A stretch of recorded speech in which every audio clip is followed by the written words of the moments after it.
नमस्कार दोस्तों, स्वागत है आपका हिंदी नॉलेज शो में। तो दोस्तों, चीन के अंदर एक ऐसा खुलासा हुआ है जिसने मुझे भी हैरान कर दिया है और यकीन मानिए आप भी आश्चर्यचकित रह जाएंगे कि एक साधारण सा आदमी एक देश के दर्जनों बैंकों पर कैसे कंट्रोल पा सकता है। और ना सिर्फ कंट्रोल करता है बल्कि उसके जरिए इतना बड़ा स्कैम करता है कि आज चीन की पूरी अर्थव्यवस्था संकट में है और चीन का बैंकिंग सिस्टम इतने भयानक दबाव में है कि आज तबाह होने की कगार पर पहुंच चुका है। और आपको बता दूं कि चीन का बैंकिंग सिस्टम कोई ऐरा गैरा नहीं है। इनके एक एक बैंक के पास कई कई ट्रिलियन डॉलर के एसेट्स हैं। उदाहरण के लिए चीन का एक बैंक है आईसीबीसी, यानी कि industrial commerce bank of China. इस बैंक के पास 5 ट्रिलियन डॉलर के एसेट्स हैं। जी हाँ, भारत की टोटल जीडीपी 3 ट्रिलियन है, जर्मनी की टोटल जीडीपी 4 ट्रिलियन है और इस बैंक के पास 5 ट्रिलियन डॉलर के एसेट्स हैं। और मैं मजाक नहीं कर रहा हूँ, स्क्रीन पर आप आर्टिकल देख सकते हैं। अब आप सोचिए, इतने शक्तिशाली और पैसे वाले बैंक आज इतने भयानक संकट में है। आगे मैं आपको इनकी हालत भी बताऊंगा, लेकिन सबसे पहले मामला समझते हैं। तो दोस्तों, मामले की शुरुआत होती है अब से 10 साल पहले। चीन का एक व्यक्ति था जिसका नाम था लू वाइंग। और आपको बता दो कि अब से कुछ साल पहले तक ये व्यक्ति लू बहुत ही साधारण व्यक्ति था, लेकिन इसने धीरे धीरे जो हैनान राज्य है चीन का, वहां के जो कम्युनिस्ट पार्टी के ऑफिशियल्स थे और हैनान राज्य के जो लोकल लीडर थे कम्युनिस्ट पार्टी के, उनके साथ जान पहचान बढ़ानी शुरू कर दी। उसके बाद जब इसका सिक्का जम गया पूरे हैनान राज्य की कम्युनिस्ट शाखा में, तो फिर इसने अपना खेल शुरू किया। हैनान राज्य में दरअसल दर्जनों छोटे ग्रामीण बैंक हैं। उन बैंकों पर इसने धीरे धीरे कंट्रोल करना शुरू कर दिया। और जब बैंकों पर इसका कंट्रोल आ गया तो उसके बाद इसने क्या कहा, जो चीन के ग्रामीण इलाकों के लोग थे, कि जी आप ऐसा कीजिए, हमारे बैंकों में पैसा जमा कीजिए, हम आपको 18% के हिसाब से ब्याज देंगे। अब से 5 साल बाद 10 साल बाद आपको पैसा मिलेगा और 18-20% सालाना के हिसाब से ब्याज मिलेगा। और आपको बता दूं, चीन में जो सरकारी रेट है वो 2-2.5% है। यहां तक कि भारत में जो सेविंग अकाउंट है वहां पर 2-2.5% होता है और जो एफडी होती है उसमें 5-5.5% होता है। लेकिन ये कह रहा था व्यक्ति कि आपको मैं दूंगा 18% के हिसाब से ब्याज।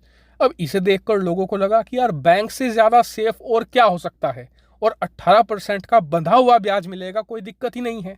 लोगों ने पैसा जमा कराना शुरू कर दिया और इस व्यक्ति लू ने उस पैसे का इस्तेमाल किया रियल एस्टेट कंपनियों को लोन देने में। ऐसी कंपनियां जिनके अल्ले पल्ले कुछ नहीं था, उन्हें अरबों डॉलर का लोन देना शुरू कर दिया। उसके जरिए इसने काफी पैसा भी बनाया। लेकिन झूठ का खुलासा एक ना एक दिन तो होना ही है। पिछले साल 2021 में चीन की एक कंपनी थी जिसका नाम था एवरग्रैंड। ये चीन की सबसे बड़ी रियल एस्टेट कंपनी थी और पिछले साल ये डूब गई। क्यों? क्योंकि चीनी अर्थव्यवस्था में मंदी आई, कोरोना एक बड़ा कारण था। इसके अलावा इस कंपनी के जो फ्लैट थे, जिन्हें ये बड़ी बड़ी बिल्डिंगें बनाती थी, वो बिक नहीं रहे थे। इसी वजह से ये कंपनी पूरी तरीके से डूब गई। और एवरग्रैंड एक ऐसी बड़ी मछली थी जिसके मरते ही पूरा तालाब गंदा हो गया।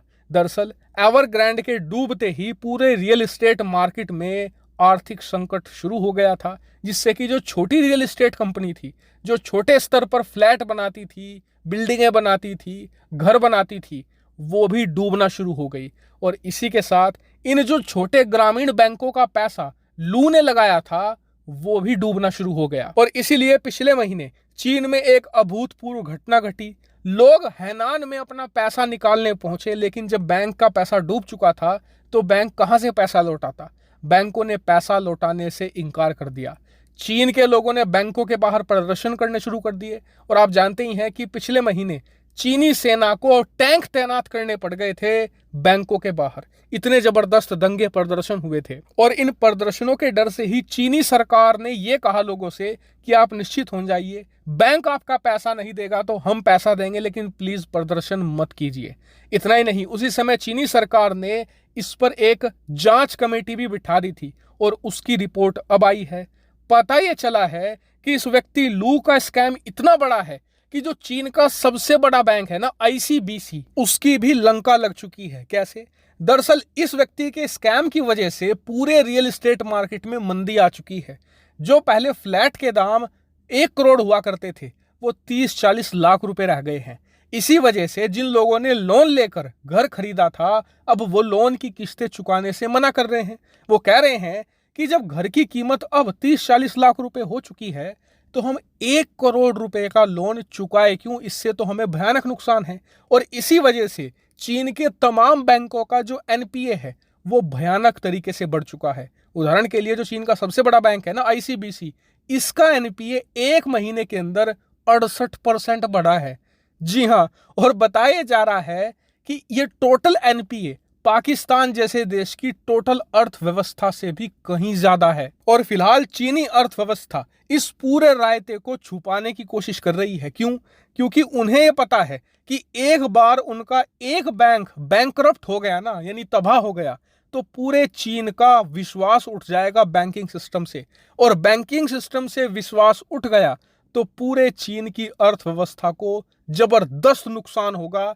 चीन की अर्थव्यवस्था इतने भयानक तरीके से गिरेगी कि शी जिनपिंग से संभाले नहीं संभलेगी। वहीं इस मामले की जांच रिपोर्ट के आधार पर फिलहाल सैकड़ों अधिकारियों को और कम्युनिस्ट पार्टी के लोगों को गिरफ्तार किया गया है।